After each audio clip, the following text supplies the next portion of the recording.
beautiful people, and welcome back to Thinking Out Loud with Ruru. I probably should be saying welcome back to me too, because I haven't been on this channel uploading content for a little bit. And the reason why I haven't is because I've genuinely been thinking about the direction that I wanted to take some of the content that I'm going to be bringing to you. And it's been taking me a little bit of a while to figure out some of the things that I really want to communicate when it comes to the topic of employment and unemployment. And because it is something that I've just genuinely been sitting in, I have been struggling to come up with an angle of where I want to be taking some of these topics, which is why it has taken me a little bit of a while to come on this platform to release a little bit of content. But I am back and I will be releasing content, hopefully a little bit more consistently than I was over the past 3 weeks that I haven't been releasing anything at all. But I'm excited to be back. And I wanted to share some of the things that I've been learning during the course of being employed and unemployed. And one of the things that I wanted to share today, and I actually titled it a topic that I was thinking about for a while, and it is embracing rest, breaking free from overwork culture. And for me, for a person like me, this is a huge topic because I was thinking about it in terms of when I was recently unemployed. I really struggled to slow down. I really struggled to rest. I struggled to be still. And the reason being is that I realized that sometimes we get to a point of sort of equating being still and resting with idleness and laziness.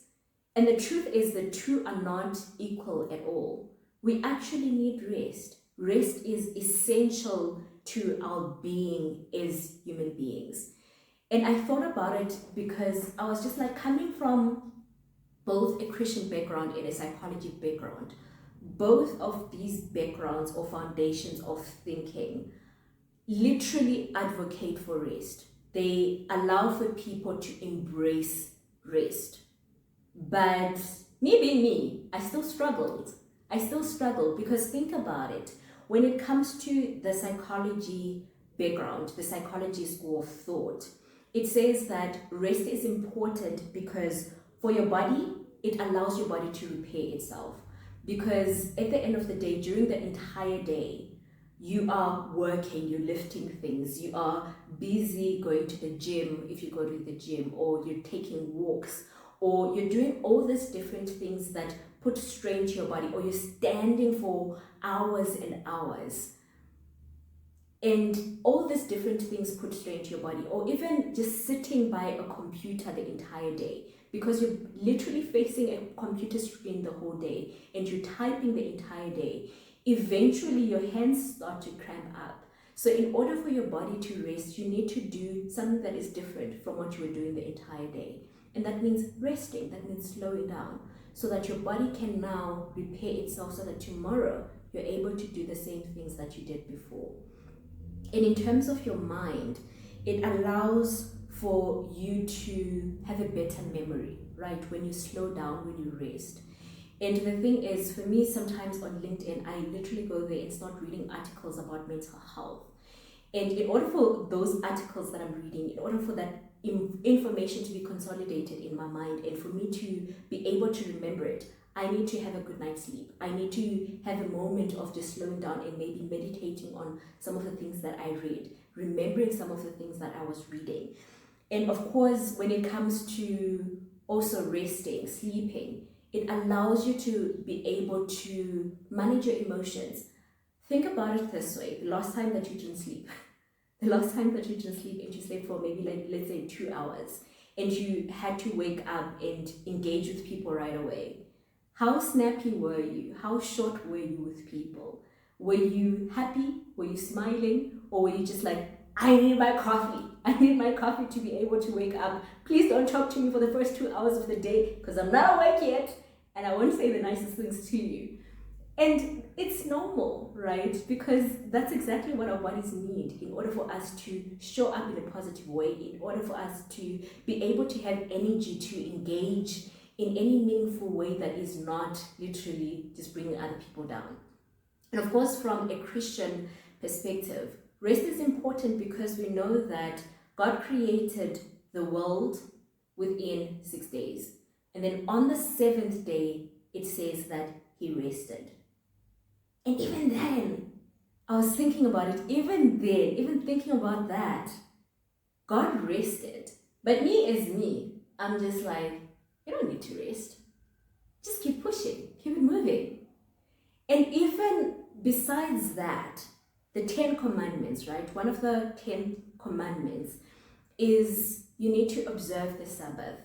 And observing the Sabbath means setting time to worship God, to remember that he's the creator of the universe, to remember all that was done on the cross, right, on our behalf, to remember all that. But also, one of the objectives of the Sabbath is rest, to refrain from work for both you, the people that work for you, and the people, the animals that even work for you, right? It's rest for everyone, acknowledging that rest is important. But regardless of these two very big perspectives that shape me, I struggled with rest because even entering something like unemployment where you're like, now I have time, now I can actually rest, and now I can actually repair my body from the burnout that I was feeling that actually contributed to me getting to that point of leaving my previous job. Even then, I was still not resting because I was just like, okay, let's see my to-do list. There's some things around this house that I was putting off for a very long time that I want to be getting into. There's some tasks that, of course, are done on a yearly basis, some tasks that are done on a monthly basis, on a weekly basis, on a daily basis, that I was just like, let's get to doing them. But because, of course, there are always those tasks that are forever recurring, they never actually come off your to-do list. They're always there. You're taking them on a daily basis. You're taking them on a weekly basis because they're recurring. And because of that, rest was actually something that I was not doing very well. Even when I was unemployed. And I was just like, okay, this is ridiculous. I need to see where am I going wrong when it comes to me actually allowing myself to rest, because it's actually starting to become a thing. And I had to really think about it. Why is that I was actually struggling? Why did I get to that point of struggling even though I come from perspectives that actually encourage rest? Why is it that I was still sort of getting to that point of equating rest and being still with idleness, with something that was not positive, it was something that was negative and that I wanted to get away from? And of course, as most problems would have it, I traced it back for me personally to childhood, right? Sometimes in life happens, loss happens. Like I said, for me in previous videos, I lost my mother at a very young age. It meant that some of the things that she was doing, of course, they needed to be taken up by me and my sister. And life needed to move on. There was not that thing of saying that life is kind and life waits for you to grieve, life waits for you to mature before you start to take on certain responsibilities. There's not that. Life happens. You have to pull up your big girl panties. You have to pull up your big boy panties, and you have to keep it moving, because at the end of the day, things are still happening. You're still going to school. You're still doing all these different things, and you still need to get certain things done. So, of course, because life happens, you have to find ways of moving forward. You have to find ways of still making sure that you do some of the things that are still required of you. And when you do some of the things that are required of you, sometimes there is that validation. And validation is a reward system. When we do things and we get rewarded for doing things, it sort of re-emphasizes in your mind that I need to keep doing these things because those are the things that are validated. I am valued when I do 1, 2, 3. And of course, it's unintended, but it is something that happens nonetheless. That we start to search whether it's external validation or internal validation to say that, listen, you did good because you did 1, 2, 3. Even though someone else is not saying it to you, because you are saying it to yourself. You are saying that you are the reason that 1, 2, 3 happened. You are validating yourself internally. And that becomes an internal reward system that keeps you going to know that in order for me to feel valued, in order for me to feel worthy, in order for me to feel like I am being useful in certain spaces, I need to be doing 1, 2, 3. Because let's not undermine the fact that our society values certain things. Our society values people who get things done. Our society values people who are always contributing within teams, always contributing within various spaces. So this is something that is validated by our society. It's validated internally by ourselves. So for us to get to that point of just expecting us to just close off and rest, it sort of it sort of goes against what society has done. And that is to emphasize that we need to be always in this place of producing, always in this place of production, of keeping busy, of making sure that we're getting results done. And what is the consequence of that? When we can't shut down, of course, the consequence of it is burnout. And I don't want to lie, in my previous job, I experienced burnout hard. And it was very difficult because working and getting things done was what I needed in order to progress in my career. And I was progressing. I was really progressing, and I really stood out in a lot of spaces. And because of that, I got promoted in a short while. And I was standing out to the founder, I was standing out to everyone. But within me, I started feeling like I was losing myself. I started feeling like, okay, there's something wrong, but I can't really put my finger on it. I feel tired all the time. And even when I am at home, I'm just like, I need to get things done around the house. I need to get 1, 2, 3 done. And I'm not resting well. I'm not switching off. I don't know what is happening, but I just feel off. I just feel not okay. And I started realizing only later on that this was burnout. And even then, I didn't know how to switch off. And I was just like, okay, I need to take a step back. And I'm glad I did. I'm glad I did. Because even during unemployment, I'm just learning that even after taking a step back, I didn't really take a step back from being in a space of always producing, being in a space of always doing. And I needed to get to that point of finding my balance, because unfortunately no one is going to find that balance for you in terms of work-life balance. No one is going to find that balance for you, and sometimes it means that you need to go back to your employers and you need to negotiate something different. But for me personally, I couldn't put a finger on it to say that what do I need to be different. I needed a while to actually think about it, to say that, okay, so moving forward, what do I place value on? And how am I actually going to negotiate a little bit differently? How am I still going to allow for rest to occur? How am I going to be the first person to acknowledge that I need rest so that I can teach other people what I need in order for me to function and still be what is expected of me? Because at the end of the day, employers are always going to expect something from you, and rightfully so, because they're paying you for it.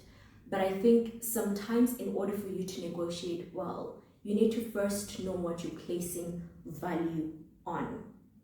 And I guess for me, when I was thinking about this episode, I really thought about it as a love letter almost to people who are like me, people who had to keep it moving, people who are hardworking, people who are loving of people and want to serve people. Because I think a huge part of me is that I love serving people.